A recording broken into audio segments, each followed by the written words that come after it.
Puppies. So for those of you who might be new here, we wanted to reintroduce the puppies. This is Tuco.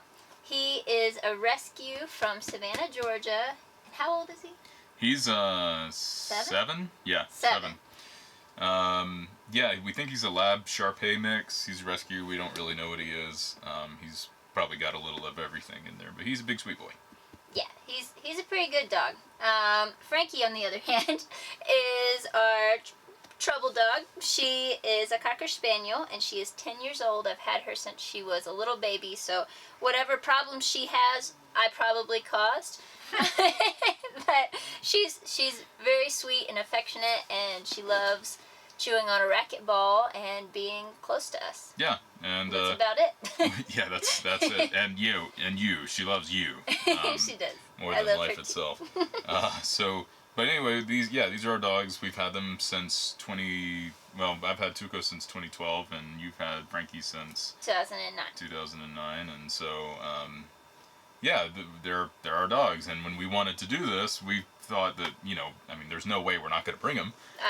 And so whatever challenges there were, we were just going to have to deal with anyway. And after being in the bus for roughly 6 months, we've got some thoughts on living with dogs in 200 square feet. So we thought we'd share that and give you guys a little piece of what we've found that are habits of our animals. Maybe some things that we might have done differently, or just some things we've noticed. So hopefully this is informative for you. So these are 15 things we've learned about traveling full-time with dogs. Yeah.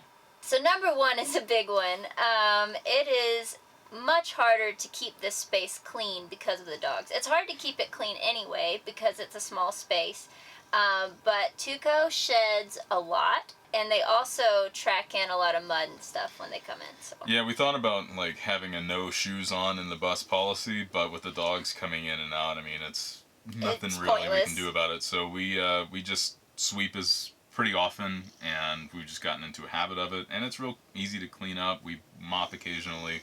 And it's not that big a deal, but yeah, the shedding... Yeah, and we definitely made choices because he sheds so much. For example, hardwood floors were a must. Yeah.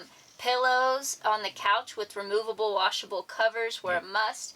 The couch is made of a pleather material because I knew it would be easy to wipe off. It's got muddy paw prints on it right now as we speak. So because it rained this morning. It rained this morning in a dirt parking lot, so they were muddy coming in for sure. Mm-hmm. That brings us to number 2, is when it's rainy and the weather's gross outside, they get less exercise, which is a bummer. We try not to let rain keep us from doing fun things and getting out. But because of that, they track in more mud and everything. So. Yeah, and they have to go out anyway.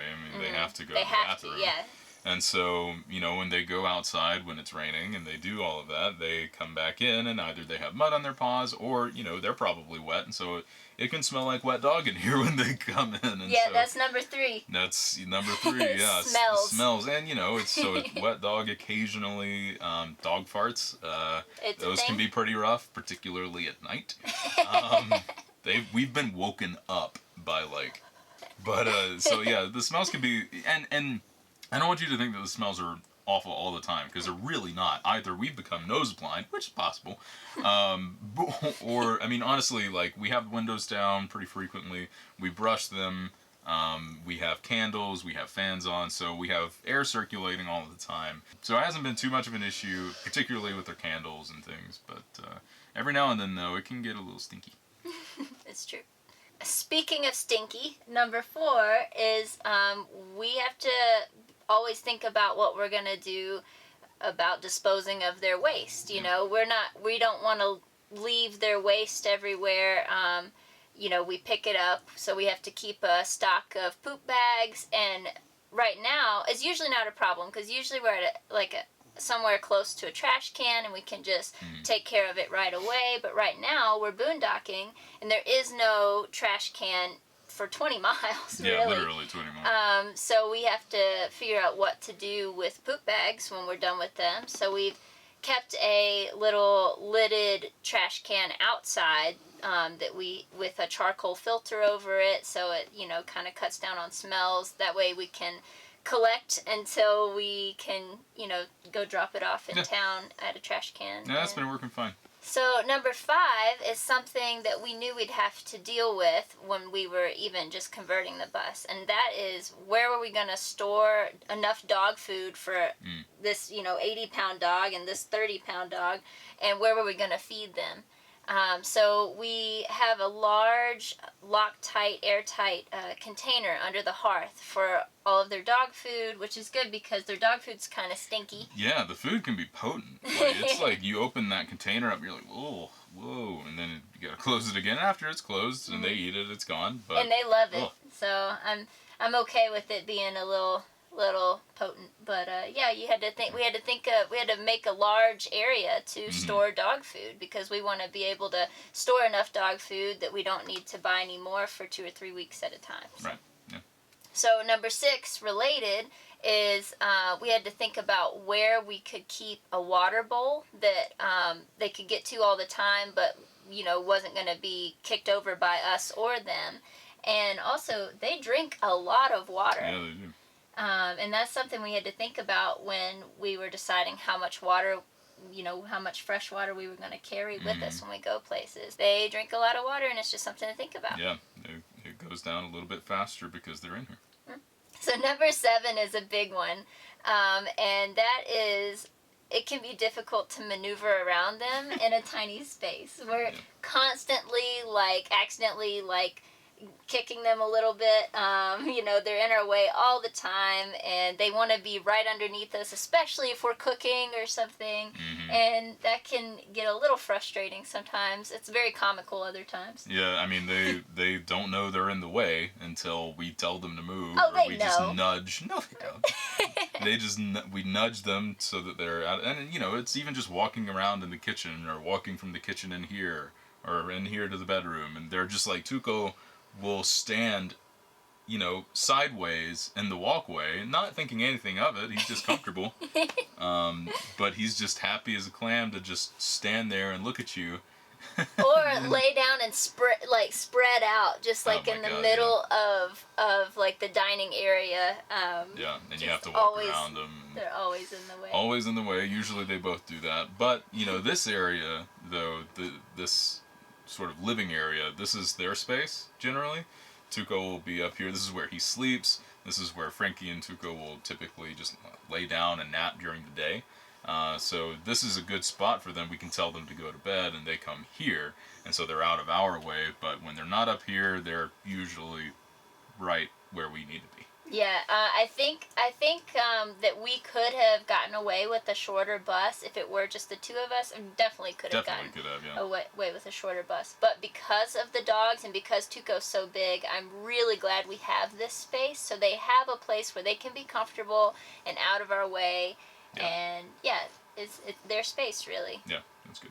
So number 8, they're way more chill about riding in the car. When we were in a house in Colorado, when we would put them in the car, they would really get nervous and antsy and whine, and that was because they generally associated it with going to the vet, or we didn't take them into the mountains very much, and so they didn't associate it with really fun things. We did a lot of walks just kind of around where we were, but so when they would go in the car, they had no idea what was going to happen, and it forced some anxiety. But now they don't ride in the bus, they ride in the car because they're way more comfortable, and we did a whole video about that, so I'll post a card somewhere if you haven't seen it. But they ride in the Subaru, and they absolutely love it in there. Yeah, as soon as we put them in there, they just, basically, Frankie goes straight to sleep because she knows it's going to be a long car ride. Tuco's in the back, he'll just, he would whine and pant. Now he just kind of sits down, looks around, lays down sometimes. Most of the time lays down, right? Yeah, they're really calm in there, and it makes me really happy to see that, see them relax, and I know they're safer in there too. So that's been good. I think it's been a nice side effect of this whole thing. For sure. So number 9 is something we knew before we started Bus Life, and that is that national parks are not dog friendly, and we were a little bummed about that fact at first. But the nice thing that's come from that is we've explored a lot of state parks that I think we may have passed up on before, and found that there's often like some really cool attractions there, really cool geological features, and less people. And you can generally take dogs on hikes. So, I mean, you can camp with dogs in national parks, most of them.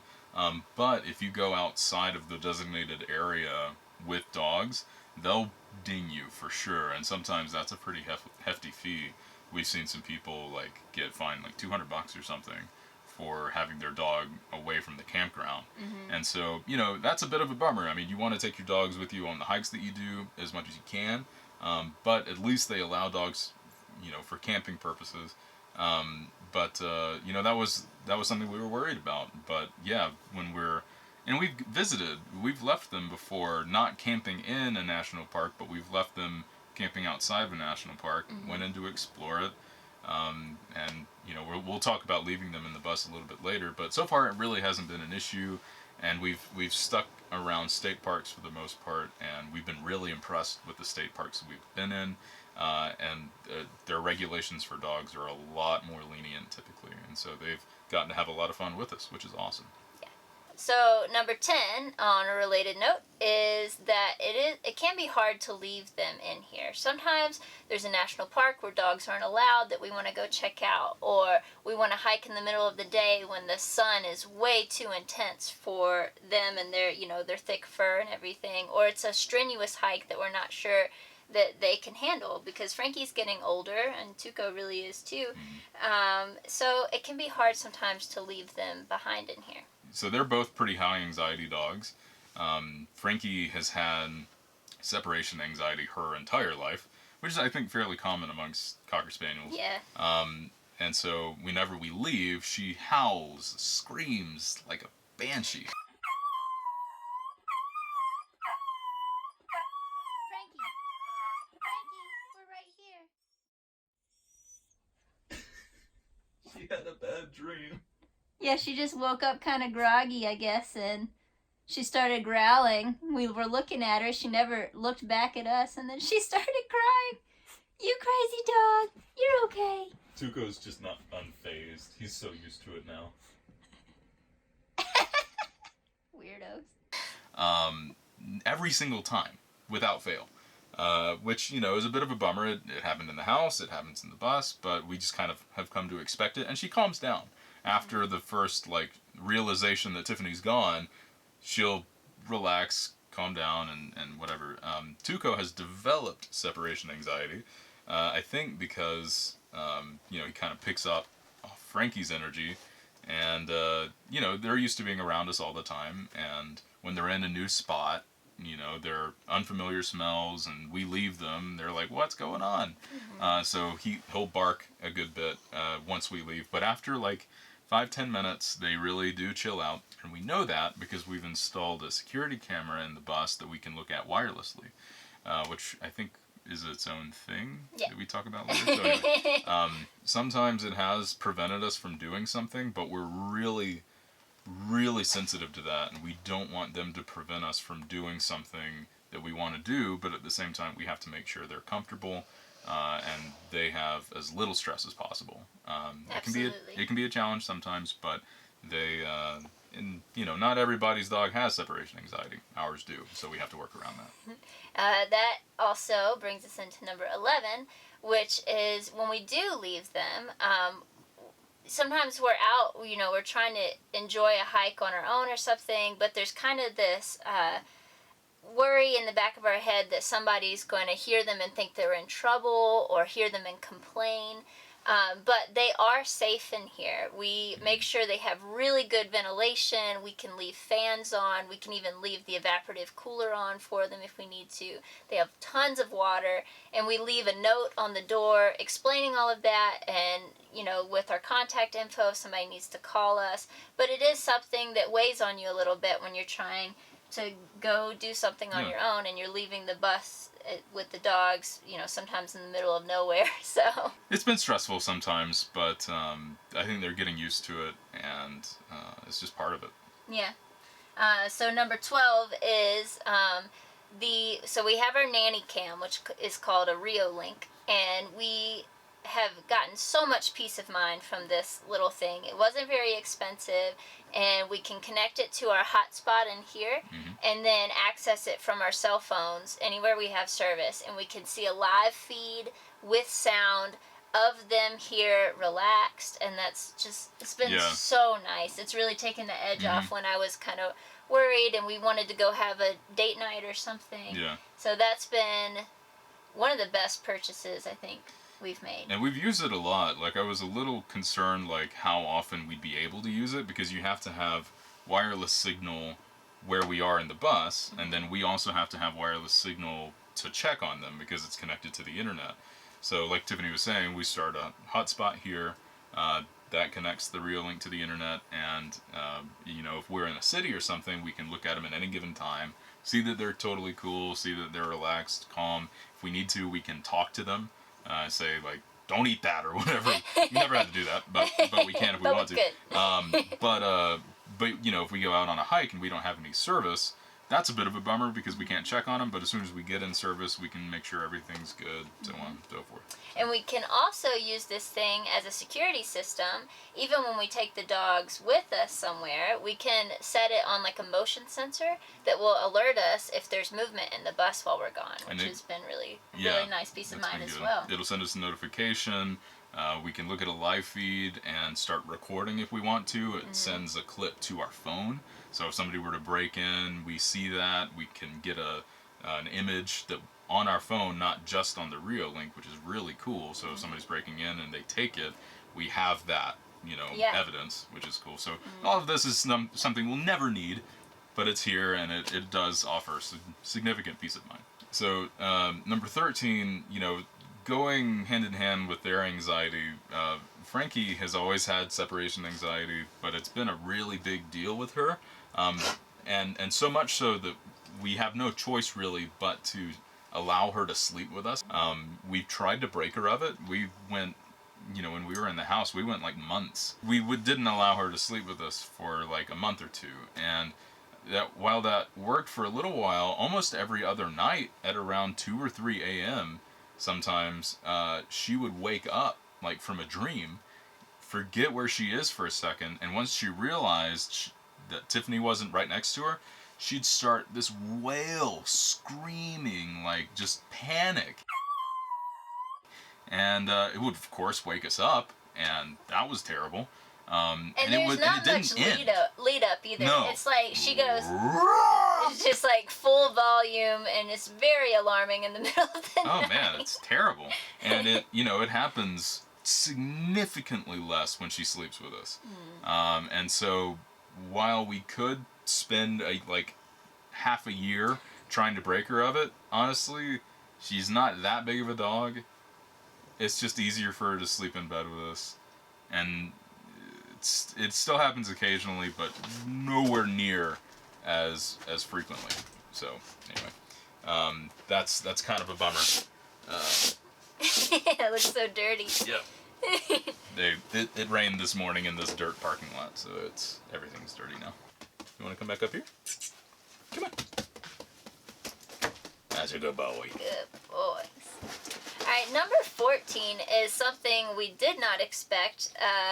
We found that when we try to fly the drone, it sends Tuco into like just a straight up panic attack, and we don't know why, and we've tried to break him of it. We try like treating him and letting him sniff the drone, letting him watch it take off and land and sniff it again, but it hasn't helped. Even it just turning on and like not the propellers aren't doing anything. It just he hears the fan and starts to whine and pace and try to hide, and we have no clue why. It's really sad. We love using the drone. We have to use it for certain things. But when we do, we have to take really special consideration so that he just doesn't lose his mind. Right. So like again, that's when we might have to leave him in the bus because we want to go do a hike and use the drone, or we have to like turn on a radio so we can't hear it if we're flying it near the bus, or if we do take him on a hike, I have to walk him like half a mile away so that he can fly it without him hearing it. Frankie doesn't care about it at all. I think she might be losing her hearing, but... Which, honestly, is probably a good thing for her and us. Yeah, I think she's more calm now that she hears less things. But that's another thing, is now that she's getting older and she's on a hike, I'm worried that if I try to call her to have her come back to us, that she may not hear us. So there's just, dogs add a lot of complexity. But we love them a lot. We do. There's one more. Okay. Number 15. So since we've talked about so many negative aspects of having dogs, we wanted to end on a positive note. And that is that we feel much safer with the dogs in here. For example, a week or two ago, Zach went on a backpacking trip by himself, and he left me and the dogs in the bus for a few days. And we were in a safe area, but I felt even safer knowing that the dogs are here. If somebody even gets too close to the bus, Tuco will let out this deep, very scary sounding bark. And there's no way anybody would mess with us after they heard or saw him. Yeah. So that's something that has been... They've actually added some value in that way. That's about the only true thing that they're good at. That's they're mostly worthless except for that one thing. They bring us happiness and love, and they keep us warm, and they make us laugh. We love them. We do love them. I hope this doesn't sound too negative. We just wanted to be honest about some of the things that they having dogs makes more difficult in this lifestyle. So and it is more difficult because of them. But like we said before, these are the habits of our animals. Not everybody's animals have separation anxiety. So our dogs they do well with other dogs for the most part, but they can be a little standoffish at first. So we have to be careful about when we open the door and who we walk past. Is just something you got to deal with every time. Yeah. Other dogs may be either A, may be better trained, or B, may just have a different temperament, and it's just way more laid back. And so you probably have an easier time with those kind of animals. But for ours, these just some unique things about our dogs that we have to deal with. And they do make it more difficult. They've added stress occasionally.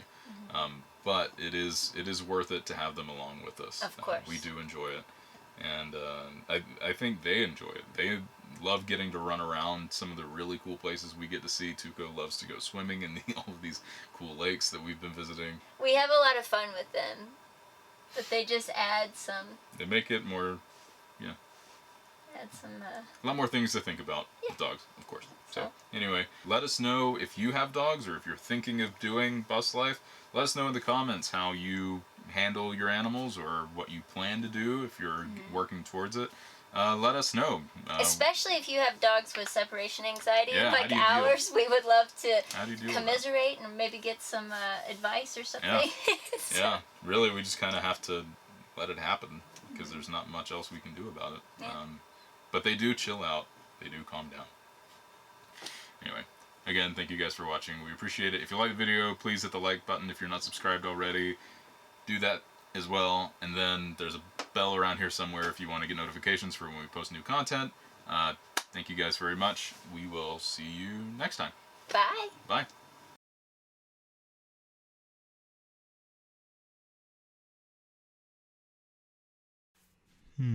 Favorite thing about bus life? That's a good one. Let me think about that a second. I think maybe that's sorry, that was inappropriate. My bad. Oh, no good at this today. Are you gonna cut that? Sorry, now I'm ready. Yeah, okay. Favorite thing about bus life is definitely all of the cool places. I think I get to poop. Lots of cool pooping places. It's a wide variety of landscapes and textures to poop on. Different things to smell. That's pretty good too, but definitely the pooping locations are primo. Is this thing even on? Okay. Ooh, are we going? What was the question again? All right. My favorite things about bus life. I'll try to narrow it down to maybe 3. Number 1 would be mommy. And then maybe mommy. And mommy. Yeah, that pretty much sums it up.